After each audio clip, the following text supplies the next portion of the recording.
እግዚአብሔር የተቀደሰውን ክንዱን በአሕዛብ ሁሉ ፊት ገልጧል። በምድር ዳርቻ የሚኖሩትም ሁሉ የአምላካችን መድኃኒት ያያሉ። ክንዱ እደ መዝራዕቱ ለአብ የተባለ የኃያላን ኃያል የንጉሶች ንጉሥ የሥጋ የነፍስ መድኃኒት እርሱ እኔ የእስራኤል ቅዱስ አምላክ እግዚአብሔር መድኃኒትህ ነኝ ብሎ አስቀድሞ በልዑለ ቃል በነቢዩ ኢሳይያስ አድሮ የተናገረ እርሱ ጌታችን መድኃኒታችን ኢየሱስ ክርስቶስ በማይለ ሥጋዌ ወራት ሕመምተኞች እንጂ ባለጤናዎች ባለመድኃኒት አያስፈልጋቸውም ብሎ ለእኛ በነፍስ በሥጋ ደዌ ለሆነው መድኃኒተ ሥጋ ወነፍስ ሊሆን ባለመድኃኒቱ ወደ በሽተኞች መጣ። ለወትሮው በሽተኛ ወደ ባለመድኃኒቱ ይሄዳል እንጂ ባለመድኃኒት ወደ በሽተኞች አይሄድም ነበር። የቀደሙት አቤቱ ምሕረትህን አሳየን፣ አቤቱ መድኃኒትህንም ስጠን፣ እኔ ችግረኛና ቁስለኛ ነኝ፣ አቤቱ የፊትህ መድኃኒት ይቀበለኝ ብለው መድኃኒትን የተጠባበቁ ነበር።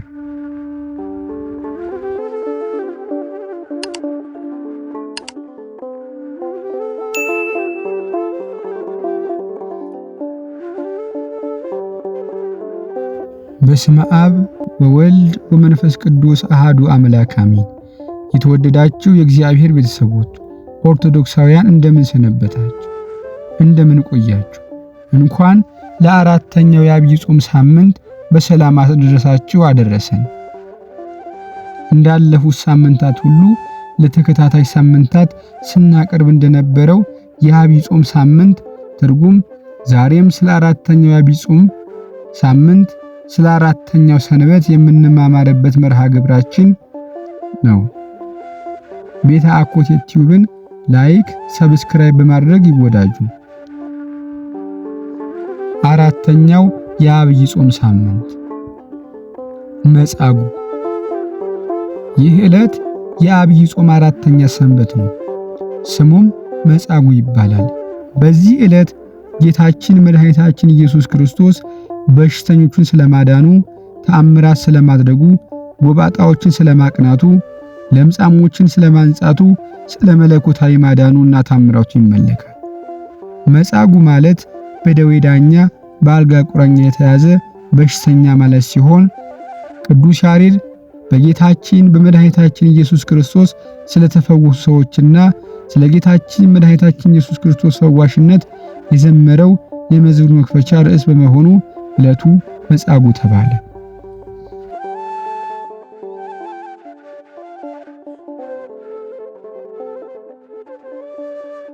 በዚህ ዕለት ቅዱስ ያሬድ መድኃኒታችን በዕለት ሰንበት የፈወሳቸውን ልዩ ልዩ ሕሙማንን እያስታወሰ ሕይወትና መድኃኒት በሆነው በኢየሱስ ክርስቶስ ዳኑ፣ ተፈወሱ እያለ ዘምሯል። በመዝሙሩም አምላኩ ስለ አዳም ለዕረፍት ሰንበተ ገብረ፣ የአዳም አምላክ ሰንበትን የፈጠረው ለዕረፍት ነው። ስለዚህ በሰንበት ዕውራን እንዲያዩ ማድረግ፣ በአልጋ ቁራኛ በደዌ ዳኛ የተያዙትን በመፈወስ ማሳረፍ፣ እጃቸው የሰለለባቸውን ማቅናቱ እኮ የአዳም አምላክ ሰንበትን ለዕረፍት ስለፈጠራት ነው። ይህንንም በማድረጉ ሰዓሬ ሰንበት ሰንበትን ሻረ ሊባል አይገባውም። ይልቁስ እግዚአ ለሰንበት የሰንበት ጌታ ሊባል ይገባዋል እንጂ ብሎ አይሁድን እየወቀሰ መሲህን እየቀደሰ ሰንበትን እየተረጎመና ከፍ ከፍ እያደረገ መድኃኒታችን በዕለተ ሰንበት ያደረጋቸውን ተአምራት እያስታወሰ ይዘምራል።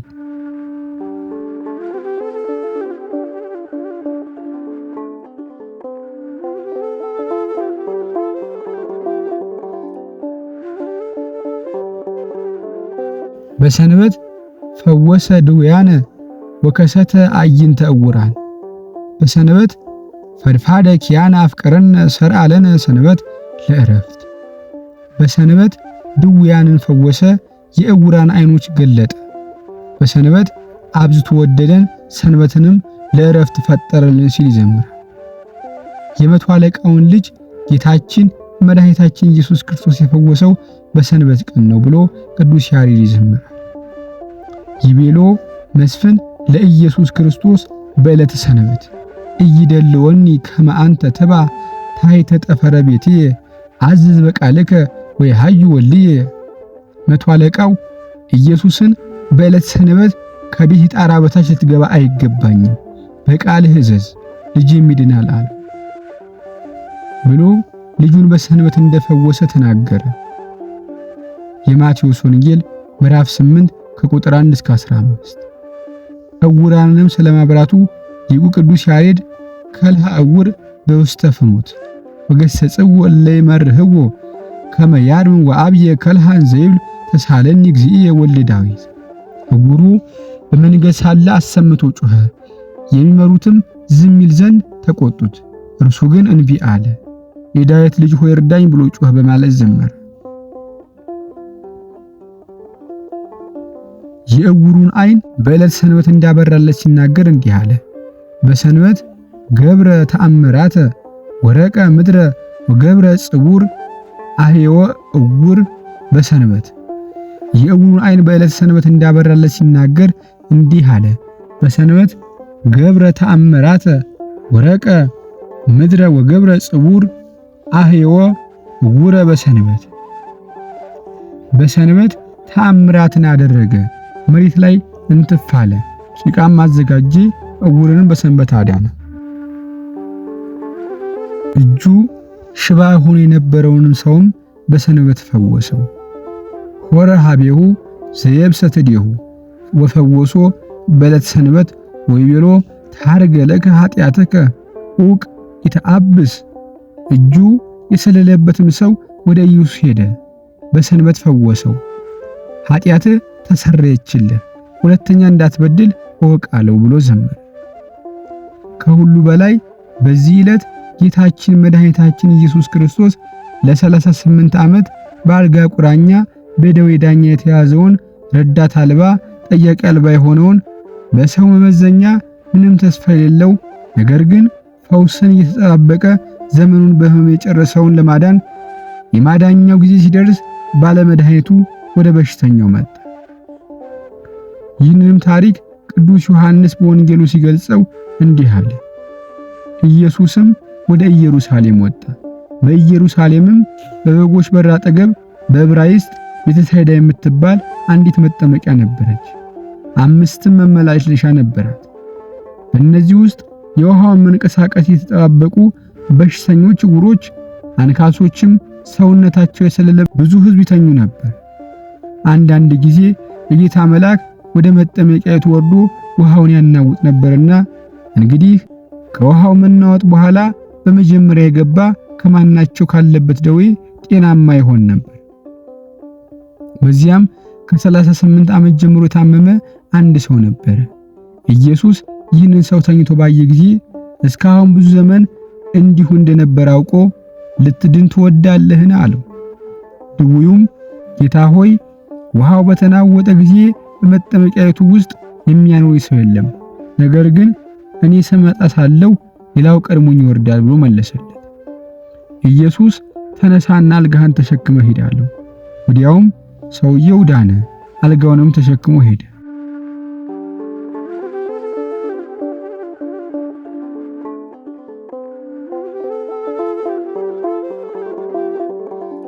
ቅዱስ ያሬድ በመዝሙሩ ሲገልጠው ኢየሱስ በሰንበት መጻጉዕን አገኘው።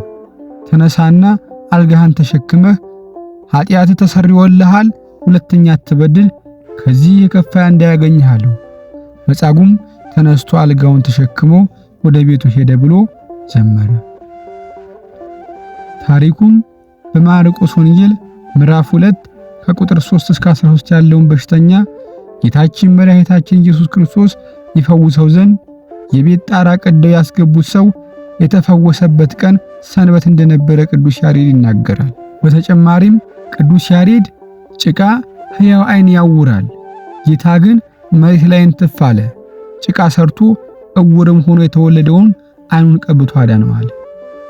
በአጠቃላይ በሰንበት ባህር መገሰጹን፣ ተአምራት ማድረጉን፣ ማዕበል ሞገድ አውሎ ነፋስ መገሰጹን፣ ተአምራት መስራቱን ወዘተ አምልቶ አስፍቶ ዘምሯል።